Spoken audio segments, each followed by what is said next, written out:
ভগবান সবসময় তোমার সাথে তখন থাকবে যখন তুমিও ভগবানের সাথে সবসময় থাকবে।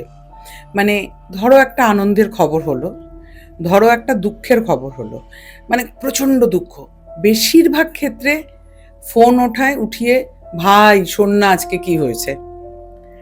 এবার ভাইও শুনছে, একবার প্রথমে উঠিয়ে ওনাকে বলো যে আজকে কি হয়েছে, কেন আমার সাথে এরকম হচ্ছে, তুমি বাঁচাও। তো তুমি যদি তার সাথে কানেকশন রাখো রোজ, তোমার লাইফে সে সব থেকে ভালো বন্ধু যার সাথে তুমি রোজ কানেক্টেড। গার্লফ্রেন্ড কেন ছেড়ে চলে যায়, হ্যাঁ তুমি 3 দিন আগে কথা বলে 3 দিন ধরে রিপ্লাই দিচ্ছ না, চলে গেছে। তো এক্স্যাক্টলি কনসিস্টেন্সি ম্যাটার। গার্লফ্রেন্ড বলে না, আমি জানি না 3 দিন কথা না বললে সে চলে যায়। না, এটা হচ্ছে মানে আজকাল, মানে আজকাল হচ্ছে। আমি যখন আমার ট্যারোর জন্য আসি, স্পেল বলুন, আমার কল ধরছে না, ফোন ধরছে না, ঠিক আছে। তো আমার বক্তব্য হচ্ছে কনসিস্টেন্সি ইজ ম্যাটার। তুমি যে জায়গায় ফোকাস করবে তোমার রিটার্নটা সেই জায়গার থেকে আসবে।